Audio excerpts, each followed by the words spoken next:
কিন্তু আমরা ভারতবর্ষে জানি আরেক রকম ধর্ম হয়, স্বরূপের অনুসন্ধান। আমি কে, উল্টো দিকে, নিজের দিকে। সেটা কেমন? উদাহরণস্বরূপ বৌদ্ধ ধর্ম সবাই জানে। বৌদ্ধ ধর্ম কিন্তু ঈশ্বরে বিশ্বাস করে না, হয় ঈশ্বরের বিষয়ে চুপ, না হলে কিছু কিছু আছে openly deny. But there is an ultimate reality. তারা নাস্তিক না। ঠাকুর বলছে নাস্তিক কেন হতে যাবেন? যা পেয়েছিল মুখে বলতে পারেনি। তো মুখে বলা যায় না, একটা এমন জিনিস পেয়েছিলেন, এমন তত্ত্ব পেয়েছিলেন ভগবান বুদ্ধ, কিন্তু সেটা হচ্ছে নিজের স্বরূপের বিষয়। আরো আছে, শুধু বৌদ্ধ ধর্ম কেন, জৈন ধর্ম। জৈন ধর্ম তারাও ঈশ্বরকে উপাসনা করেন না, তারা নিজের স্বরূপকে আবিষ্কার করার চেষ্টা করে, জৈন ধর্ম। আর ভারতবর্ষে আমাদের যে হিন্দু ধর্মের মধ্যেই আছে সাংখ্য। সাংখ্য যেমন প্রকৃতি আর পরিবেশ, এখানে কোনো ঈশ্বরের কথা আলাদাভাবে নেই। আবার যোগ দর্শন, পাতঞ্জল যোগ দর্শন, ঈশ্বরের কথা আছে বটে, কিন্তু মূলত সেটা স্বরূপের অনুসন্ধান, যে আমার আসল স্বরূপ কি। সাগর ভজন করে, ধ্যান করে সমাধি হবে, সমাধিতে কি হবে? তদা দ্রষ্টু স্বরূপে অবস্থান। যে দ্রষ্টা স্বরূপ হয়ে গেল, কি জিনিস, এটা কি, আমি কি, এটা নিজের আসল ব্যাপারটা বোঝা যাবে, স্বরূপে অবস্থান। তো এই দুরকম ধর্ম আছে। দেখবেন আমি এখন কিন্তু অদ্বৈতের কথা বলিনি, দুটোর মধ্যেই ফেলিনি, তাকে বাঁচিয়ে রেখেছি। এই দুরকম ধর্মের মধ্যে সুবিধা সুবিধা আছে।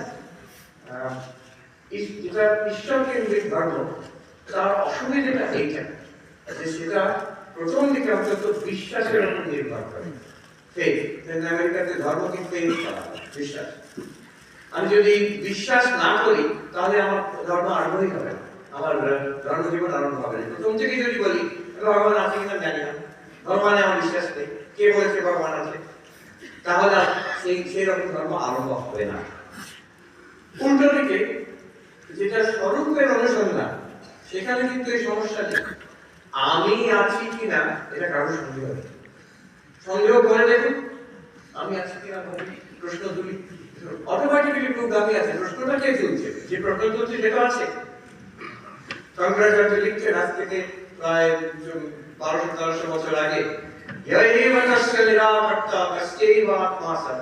যে আত্মা নিরাকরণ করে, আত্মা বলে কিছু নেই, আমি বলে কিছু নেই, তারাই তো আত্মা, সেই তো আছে।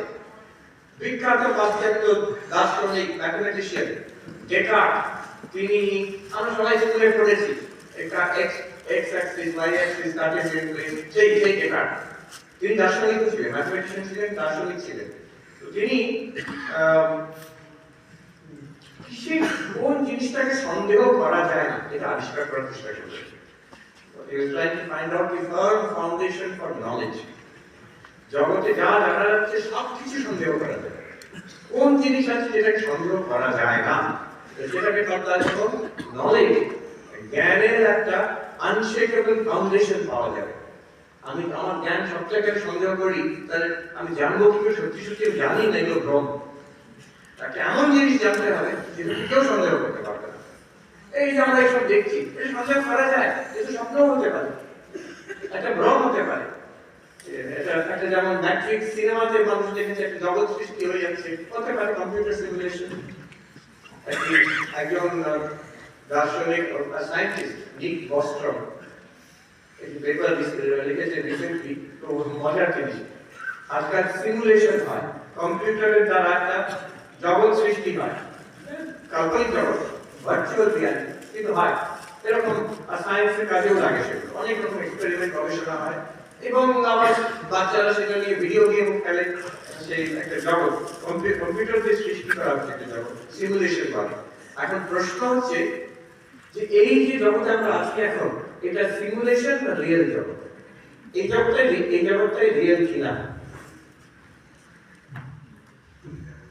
Is this world real or not? আর এই ভদ্রলোক নিক বস্ট্রম, তিনি প্রমাণিত করেছেন স্ট্যাটিস্টিক্স দিয়ে যে জগৎটা কখনোই সত্য হতে পারে না। এটা almost certainly this is a simulation. আর কি করে? উনি বলছেন যে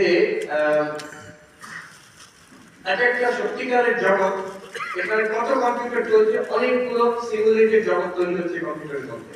এখন ভেবে দেখুন এই বিশ্ব ব্রহ্মাণ্ডে কত এরকম সিভিলাইজেশন থাকতে পারে, কত প্রাণী থাকতে পারে অন্য অন্য তারকায়, তার সোলার সিস্টেমে, গ্যালাক্সিতে, তাদের মধ্যে কত উন্নত সিভিলাইজেশন, তাদের মধ্যে কম্পিউটার আছে, তারা হয়তো সিমুলেশন চালাচ্ছে অনেক রকম। The number of simulations is far more than the number of actual universes. Actual universe কটা? এটা আমাদের actual universe. একটা actual universe. Simulated universe কটা? লক্ষ লক্ষ কোটি কোটি। তাহলে স্ট্যাটিস্টিক্যালি যদি দেখা হয়, এই যে আমরা অনুভব করছি এই ইউনিভার্সটা, এটা অ্যাকচুয়াল ইউনিভার্স যেটা একটা আছে, সেটা কিন্তু একটা ওই কোটি কোটি সিমুলেটেড ইউনিভার্সের মধ্যে একটা। Statistically দেখতে গেলে almost certainly we are living in a simulation. এটা একটা ইন্টারেস্টিং এক্সপেরিমেন্ট, একটা মেন্টাল এক্সপেরিমেন্ট, যিনি খুব বিখ্যাত, বিশেষ করে আমেরিকাতে হিরো ইলন মাস্ক।